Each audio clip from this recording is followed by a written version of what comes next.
Good afternoon, LEC community. Thank you so much for joining us this afternoon for another, as you can see, how do I do that? Nominee spotlight. We have another nominee with us today. As you know, the Latinx Educator Awards are coming up really quickly. Our nominations just closed earlier this week. So, now is the time to start to get to know all of these nominees who are amazing and making such a great impact on their communities. I'm not a big fan. I don't know how I feel about these backgrounds because they make the background look really silly, but we'll make it work. So today I have the absolute pleasure of being with Yanci Merkel from New Jersey. Yanci, how are you? Hello, I am doing very well. Thank you. Thank you for having me. I appreciate this, and it's a great honor. Thank you Of to Jose, who nominated me. I appreciate it. Yes, you did have a couple of nominations. You guessed right on the first one, that your friend Dr. Villarreal nominated you as well. So definitely want to give that shout out. Dr. Villarreal is a good friend of ours as Real. well. Well, thank you. Thank you very much. And he also has my esteem, and I appreciate working with him. He's a great colleague. Oh, that's awesome. That's awesome. Well, Yancy, I know that right now has been the first opportunity that you and I have met each other. And so to introduce you to our community, tell us who you are, your role, and how you got there. Okay, well, my name is Yanci Merkel. I am a Spanish teacher for levels 1, 2, and 4 this year. I have taught all levels here at Freehold Township High School. We are located in New Jersey, Central Jersey, and this is my second career. So I come from the business world. But I love what I do, and I think this is my passion, and this should have been my first career. That's a little bit about me. Anything else?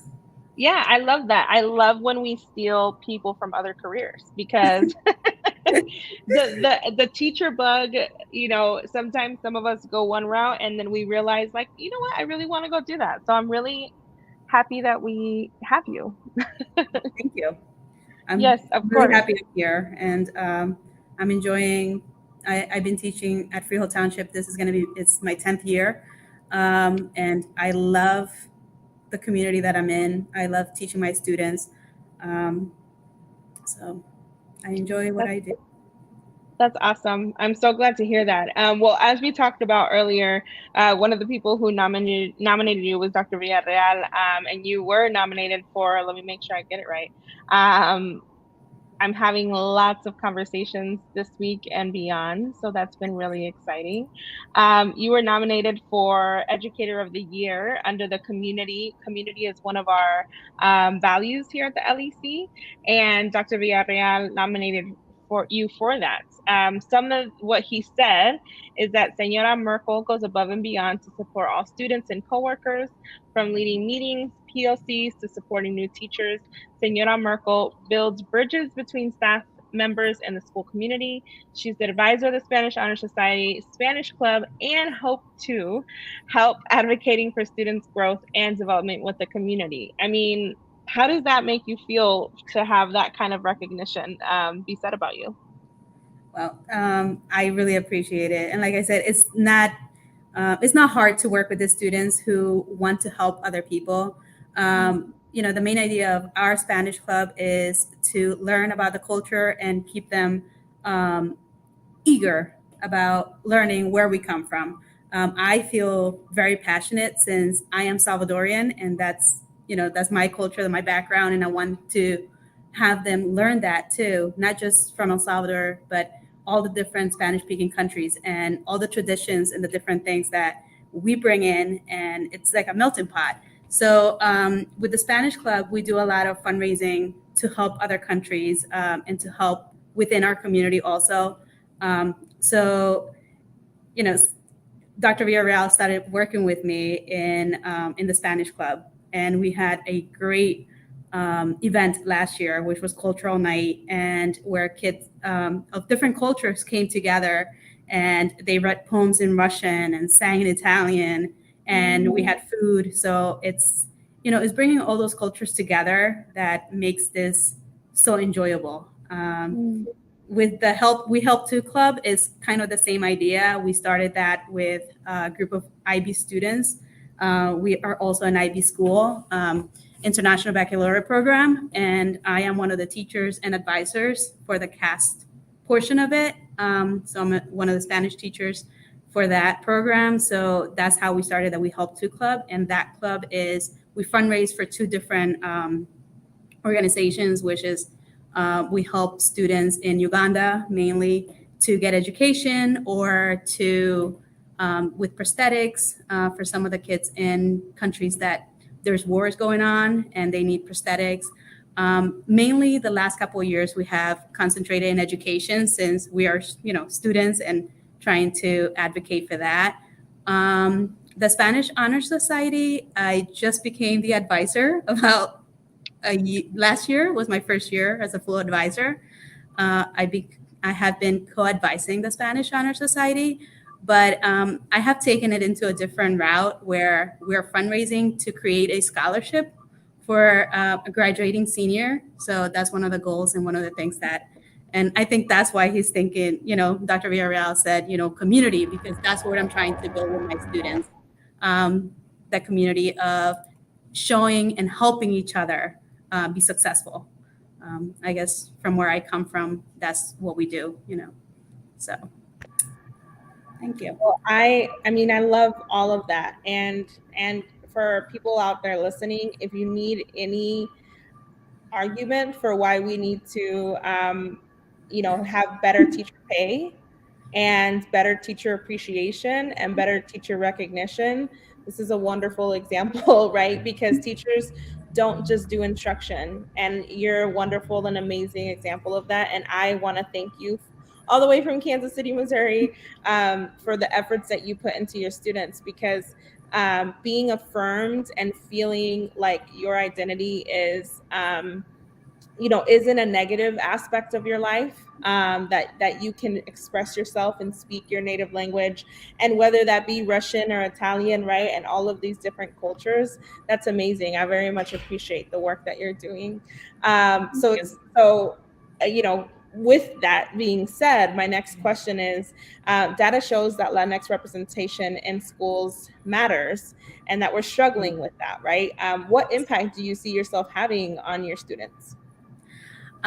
So you are totally correct. The Latin community is growing in numbers, but when it comes to our school building, our presence is very almost non-existent to very low.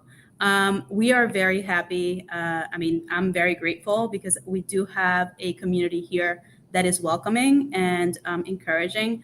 But one of the things that I think that I bring to the table, being a teacher of, a native, born and raised in El Salvador, is I bring a different experience to my students and a different point of view, from the point of view that I even lived through the Civil War in El Salvador in the late 1980s. So, when I teach about culture and history and we get into some of those readings in the upper levels, I could talk to them and tell them about my experience and what it is to live in a third world country, as we call it, and what it is to live through a civil war. Make them think for themselves and give opinions and have a good, I would say, discussion, and educated discussions. And I tell them, I said, we have to be able to share and understand and comprehend other people, because it's so hard in our day and age where when some people are like, oh, I feel threatened, or I feel that people are not understanding my point of view, but we encourage them to be open-minded and to understand that we all have different points of view and we look at things differently because of our experiences of where we come from too. That also shapes us and who and what we become. So I think that my impact in our school community is that of a teacher who cares and who cares for their students, but yet cares also about their learning and education so they could become someone, that will be an example for the world in the future. And education is the key, because you can have all the money in the world, but if you're not educated and you don't have your own your own perspectives of thinking, and investigating information for yourself, is going to be really tough. You can't go by what people just tell you or they say, because in our day and age, things are very shaky of where they come from too. So Well, and how and that's such a very real example of impact, right? Is for a student to hear your story, to hear all of our stories, right? Teachers who are willing to share their immigration stories and their family stories and their journey. I mean, you talked about being a career changer, right? Moving from business to teaching, yes. sharing that story with your students, so that Mhm. if that is where their life leads them, then they're like, oh, I remember Miss Merkel, Senora Merkel told me that this happened to her too. So this is, you It's know okay. it's okay. Yes. That is impact, right? When kiddos can, or eventual adults, right, can think about the experience they had in your classroom and say, okay, I'm okay, Miss Senora Merkel did it, maybe I can reach back out to her, right, and she can support me through this. Thank you so much for sharing all of that. And I'm really, really glad that your kids hear that story as well. We have some people in our comments, as we expected a little bit. This is Elia, our director of high impact practice here at the LEC. She says, congrats on Thank your you. nomination. And she said, visibility in all caps. Yes, see us. I love that. Thank Gracias, you, Delia, Delia. for sharing. Thank you so much. Of course. Thank you, Delia. Well, what my last question, and I'm sad that our conversation is wrapping up, but as I mentioned earlier, there's always the potential for you to join us in other opportunities, and maybe we get an invitation to New Jersey. I've never been, so You're more than welcome to come. I'm sure Dr. Villarreal. Oh, I just see him. oh, His, he's here. you'll be able to come and join us. We would love to have you. Dr. Villarreal, let's make it happen. Let's make it happen. You know what? We have one question from the comments that I'll Sure. ask before I ask my last question. Okay. We have the wonderful Mia Monarca. Hello, Mia. She's been an Hi, amazing Mia. supporter of the LEC for since its inception. Really, she asks, why did you switch careers from business to teaching? Well, you know what? I always, when I was in high school and I was asked what you wanted to study, I always said I wanted to be a business person. And sometime, somewhere down the line, I wanted to be a teacher. But I went out to the business world and I was working with Coca-Cola, and I didn't feel that I was fulfilling what I wanted to do. So I remember quitting my job, and they said, name your price. We're willing to pay you more if that's what it is. And I said, I don't think you can put a price in happiness, and this is not making me happy, although I was very young. But I decided to go back to school full time. And after I did my first student teaching observation, I knew that my heart was always in teaching. So I love, the thing is that in education, you always have something new every day. Like, there's lesson plans, there's so much that we do outside. Like you were saying, there's not enough pay. Like all the clubs that I mentioned before, they're all volunteer. Like I don't get paid to stay extra time and things like that. But like I said, it's the love for those students who want to help other people, and who are, in a way, I see myself as a young student who wanted to help, who wanted to make a change. And now I see myself as being that leader of helping them to make those changes and be impactful in some way. So thank you for the question, but that's why I changed my career. This makes me happy. Yeah, thank you for being honest and for sharing that. Thank you, Mia, for the question.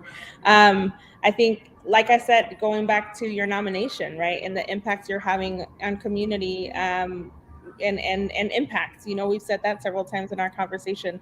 That those being two of our five values, and how, as we've talked to Latinx educators, like what is important to our community, what is important to our students.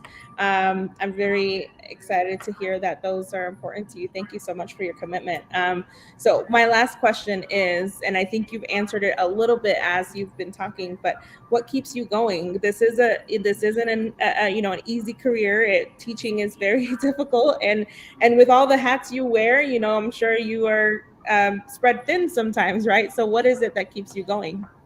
Um, well, yeah, it's very demanding, especially when you have a family. I have a family. I have three daughters who are involved in sports and running every which way.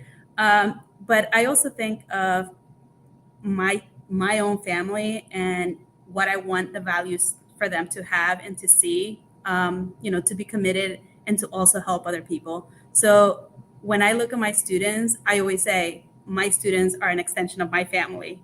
So when they need help, I'm here for them. And I try to be, like I said, I try to relate to them and tell them that, we're also humans. Because sometimes they think like, you're superhumans. No, no, no. We're regular, just like you guys. But seeing their happy faces and when they accomplish something, like in the classroom when they do well on a test, or for my clubs when they can say, oh, we helped Jemima in Uganda and she was able to study for a year, like, or some of our students from the Spanish Honor Society, we are able to tutor some of the students to be successful. The Spanish Club, when we help sell pulseras and help those families out in Guatemala and Nicaragua, it's like those things that make them feel happy fulfills me. And that's what keeps me going, making sure that, they have a safe place within our schools, but yet also a place of people who care for them, not just their academics, but personally, and making those personal connections. Well, I can't thank you enough for your willingness to support the students in, um, you know, initiatives that take them beyond the four walls of a classroom, right? And that being real world learning, that being them learning about even democracy and government, right? All of that blended into us supporting people from around the world, Yeah. And to really appreciate, where we are and where we sit. And I mean, there's so many themes webbed into the projects that you have your clubs and your students do that will help support them so much in the future. I really very much appreciate that. I can't believe that on top of that, you also teach, you also teach lots of different levels of classes. So thank you, thank you, thank you. Again, everyone, this is Yanci Merkel, and she is one of our nominees for Educator of the Year for this year's Latinx Educator Awards. Yanci, any final thoughts or words? I just want to say thank you so much to Jose and to Dr. Villarreal and to Latinx Education. You guys are doing an amazing job. Like I mentioned, I really didn't know about the organization, but after going to your website and seeing everything that you guys are doing, educating the community, your event of Dia de los Muertos, I mean, when I was watching the video, I felt like I was there and it was so exciting. So thank you. I appreciate it. And, I wish um, good luck to everyone who's nominated. So, and thank you. Well, Thank you thank you so much, Yanci. I hope to talk very, very soon. And congratulations again. Okay, Elizabeth, thank you so much. Yeah, nos vemos pronto. Bye. Hasta luego, pronto. Gracias.